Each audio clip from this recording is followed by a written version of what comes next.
할렐루야! 우리는 이겼습니다. 여러분, 오늘이 11월 11일입니다 2023년 11월 10일 국민대회인데, 오늘 이 국민대회 의미를 먼저 말씀드리고 지난 17분 우리 구속된 얘기를 이어서 말씀드리도록 하겠습니다. 저는 오늘 이 날은 어떤 날이냐면, 우리가 해방된 후에 나라가 대부분 좌파 우파로 나뉘어졌을 때 국민들 대다수가 공산주의, 사회주의에 몰라서 80%가 공사가 된 그 시점이었습니다. 그때 우리 손원일 제도께서 개인 자격으로 대한민국 상면 바다를 지킬 해방병, 해군을 모집한 날입니다. 그래서 해방병이 처음 창설된 날이 1945년 11월 11일 11시가 되었습니다. 다음 슬라이드 보시면 그때 한 일이 뭐냐면, 그냥 사람들을 모은 것입니다. 광복을 즈음해서 나라를 지킬 분들, 자발적으로 지킬 뜻에 있는 동기를 모았습니다. 그 공부를 하고 많은 분들이 와서 그때 처음 만든 것이 11월 11일입니다. 오늘 이 자리는 정강 목사님께서 똑같이 대한민국을 지키기 위해서 자유마을 조직과 천만 조직을 외치시고 그래서 오실 분들을 모으게 하셨고, 그 자발적으로 오신 분들이 여러분 아닙니까? 그래서 오늘 11월 11일 이 천만 국민대회를 인해서 민주노총 좌파의 그 집회들이 여기 시청 앞에서, 광화문 앞에서 어디로 갔습니까? 바로 서대문 쪽으로 쫓겨났습니다. 그래서 오늘은 무엇이냐? 바로 광화문 대첩이 이기는 날이 되는 것입니다. 다음 보시면 이 감동적인 스토리가 있습니다. 그때 모았을 때 우리는 공격 무기가 없었어요.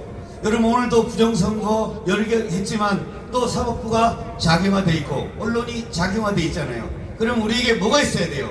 공격 무기가 있어야 되는 거예요. 당시에 해병대를 만들었지만 무기가 하나도 없었어요. 그때 우리도 배를 한 척 만들자, 이 바다를 지킬 배를 만들자 해서 모금을 합니다. 그래서 다음 슬라이드 보시면, 슬라이드 넘겨주시면 좋겠습니다. 자발적으로 15,000달러를 모으고 정부에서 45,000을 받아서 단돈 6만 달러를 가지고 처음으로 중고배를 사옵니다. 그 배가 화이트헤드라는 이름을 갖고 있습니다. 하나님 뜻이 있어서 그 배를 영어로 번역하면, 한국어로 번역하면 백도가 됩니다. 그래서 백두호가 되는 것입니다. 그래서 이 배를 준비했더니 결전의 날, 우리는 지금 내년 4월 10일 총선을 준비하고 있지 않습니까? 기적 같은 일이 벌어졌습니다. 1960년, 50년, 6.25 바로 전날 이 배가 도달했습니다.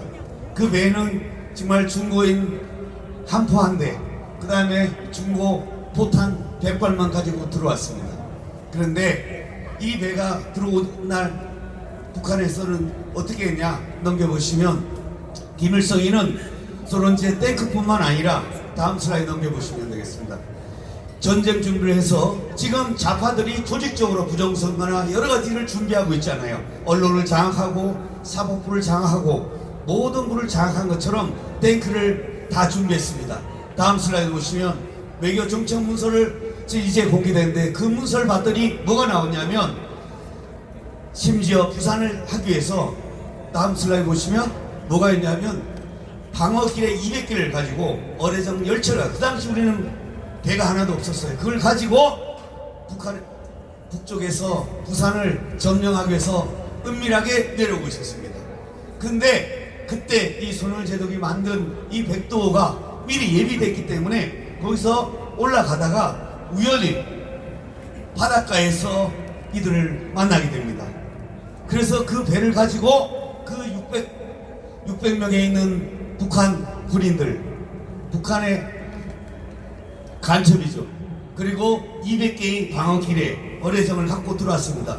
그런데 그 해전에서 이 함포를 가지고 싸워서 처음으로 이기게 됩니다. 만일에 이것이 없었으면 어떤 일이 벌어지냐? 바로 인천 상륙작전에 기반된 부산이 완전 점령이 됩니다. 후방이. 그리고 나서 유엔에 참정해도 들어올 수가 됩니다. 마찬가지로 여러분들이 오늘 마치 1950년 6.25 때 이 백도와 같이 자발적으로 모인 이 천만 조직, 우리 자유마을 통해서 여러분이 오늘 지켰기 때문에 오늘 주사파가 여기 이 자리를 하려다가 어떻겠습니까? 쫓겨났습니다. 그래서 오늘은 우리가 이 강한 대첩이라고 하겠습니다.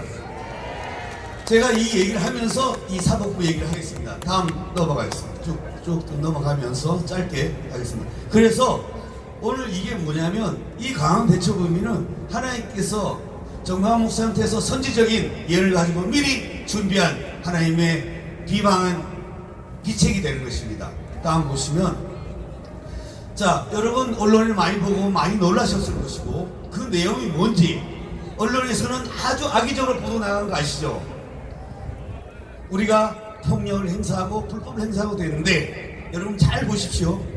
바로 그날이 언제냐면 2020년 11월 15일 그날이었습니다.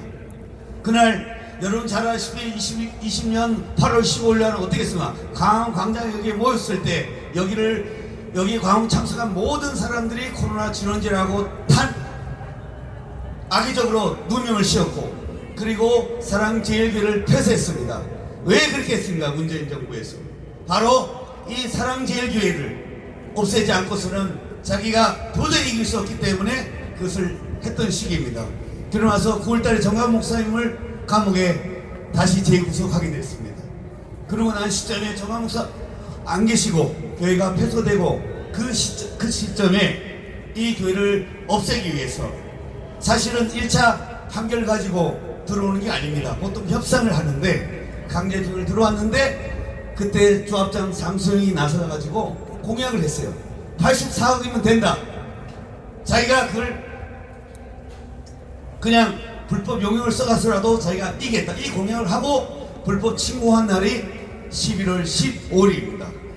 다음 슬라이드 보시면 그날 근데 이 판결을 내린 우리가 실제적으로 이것은 누가 불법을 했냐면 용역들이 불법을 했습니다. 그래서 그것은 검찰의 항소여부나 판결이 나오는데 거꾸로 뒤집어 쓰였습니다.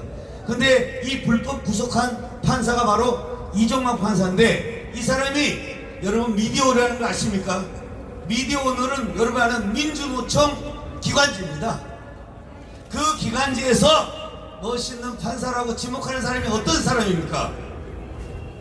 바로 좌파적 생각을 가지고 북한 어뢰정처럼 대한민국을 요소요소를 파괴하려고 하는 그런 판사 중에 특징적으로 보이는 이 판사가 되는 거죠. 다음 슬라이드 보시면 됩니다. 그래서 이 민주노총 이 미디어오너리 바로 만들어진 게 1989년이고 반대로 정광훈 목사님이 전 한기총 대표장이 되는데 이 한기총이 설립된 해가 공교롭게도 1989년입니다.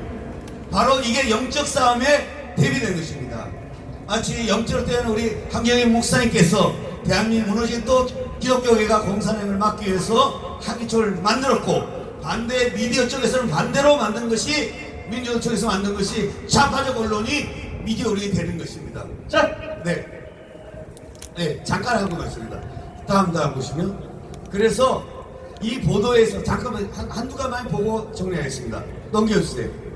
여기서 문제가 뭐냐면 화염병과 돌과 소화기를 던진 걸 누가 던졌다면 검찰에서 이렇게 나옵니다. 바로 용역들이 우리 성도들을 해서 화염병, 돌, 소화기를 던졌다고 얘기를 하고 있습니다. 그런데 그에 대해서 이 이종국 판사는 무죄에 대한 선고유예를 했습니다. 그리고 재판의 과정에서 우리가 피고인의 방어권도 보장하지 않고 변론할 수 한 번 기회도 주지 않고 바로 17명을 구속을 했습니다. 그에 비해서 모든 사법부가 그런 것이 아니라 이 판사만 돌출하는 것이고 우리가 6차 판결했을 때 경찰이 한 거에 대해서는 어떻게 했냐? 그것에 대해서는 재판을 차근차근 해서 공무집행이 아니다라고 하고 있습니다. 그래서 오늘 이 자리에서 저희가 말씀드리는 것은 이 언론 보도에서는 악의적인 부분만 나간 것이고 우리가 이 여러분이 모여서 오늘 민주투를 이긴 것처럼 이 좌파 판사를 오늘 우리가 여러분이 이 광화문 대첩 전에서 우리가 이길 것입니다. 그래서 여러분 오늘 이 하심을 통해서 우리가 구속된 우리 목사님, 장로님, 우리 백성들 석방될 것입니다. 우리가 마지막으로 구호를 외치고 제가 마치도록 하겠습니다. 네. 진짜 탄핵될 사람은 여러분 어제 우리가 이재명을 수사했던 그 검사를 탄핵했습니다. 진짜 탄핵할 사람은 바로 누굽니까?